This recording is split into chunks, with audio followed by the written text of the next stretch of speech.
We now know that many of the major social media companies hire individuals called attention engineers who borrow principles from Las Vegas casino gambling, among other places, to try to make these products as addictive as possible. God only knows what it's doing to our children's brains. That thought process was all about how do we consume as much of your time and conscious attention as possible.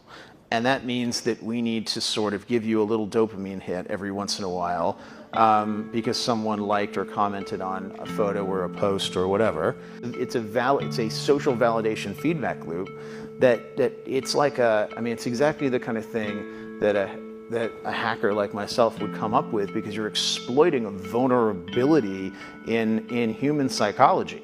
People are unpredictable, and so we want to psychologically figure out how to manipulate you as fast as possible and then give you back that dopamine hit. We did that brilliantly at Facebook. Instagram has done it, WhatsApp has done it, Snapchat has done it, Twitter has done it. The short-term dopamine-driven feedback loops that we have created are destroying how society works. I feel tremendous guilt. We may all have experienced the same thing. When you wake up in the morning, the very first thing that you want to do is to check your phone, to see the notification of a text from someone you know, or of a like from Instagram or Facebook. This is because of the dopamine that is released from your brain as a reward. This is the same principles behind the gambling. Because of the pleasure that comes by released dopamine, it is hard for you to stay away from your phone, but continually check it, check again and again, every day, every single time, every single hours, every single minutes. This does not only apply to social media like Facebook or Instagram, but to YouTube. YouTube earns their earning through advertisements.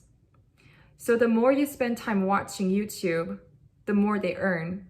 So they have created a system that will make you stay in YouTube as much as possible by creating algorithm. When you watch a video, the data will study what you like the most, and they will recommend you in your newsfeed.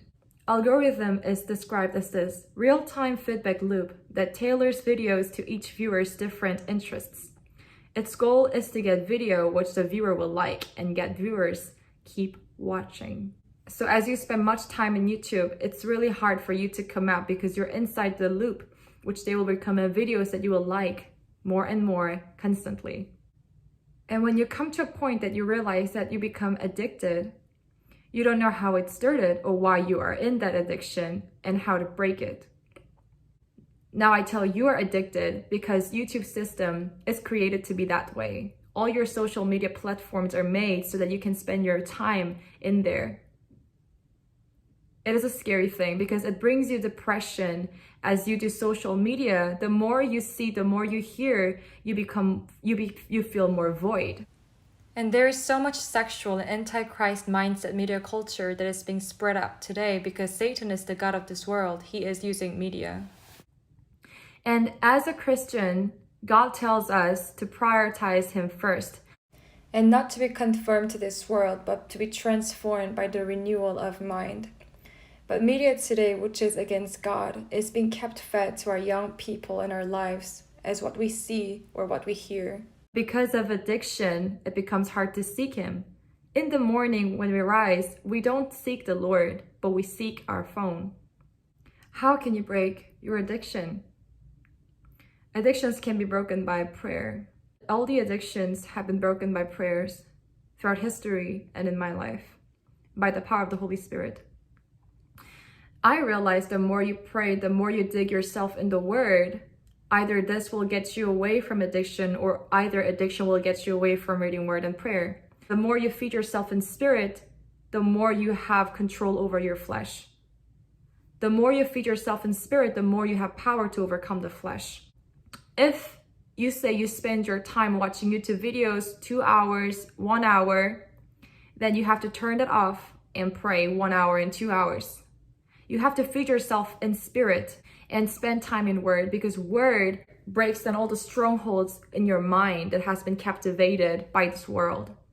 There are so many unhealthy things I see, even on Christian side on YouTube. I see some people are too focused on politics. I see some people are too focused on spiritual gifts, but our center always have to be the Lord.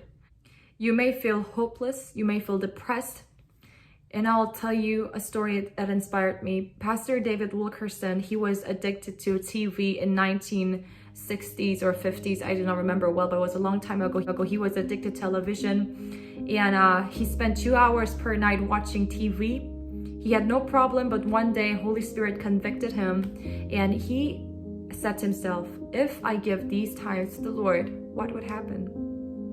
So the TV was gone, and Pastor David Wilkerson started to seek the Lord's face every 2 hours per night. And Pastor David said that that was the time that he was really broken and changed. And then the Lord tells him to go to New York and helps the kids, the New York kid gangs. And then the Lord works to save so many people. And today I tell you, God is real, God is powerful, but we Christians are not seeking the Lord. The reason why we do not pray is because we have lack of faith. If we have strong faith, we fervently pray. But this faith comes by spending time with Him and reading the Word and talking to Him. By relationship with God, we know we can overcome things. But we became lazy in seeking the Lord, and most of the time it's because of our phone. And this is my call. Seek His face and see what God can do. God bless you.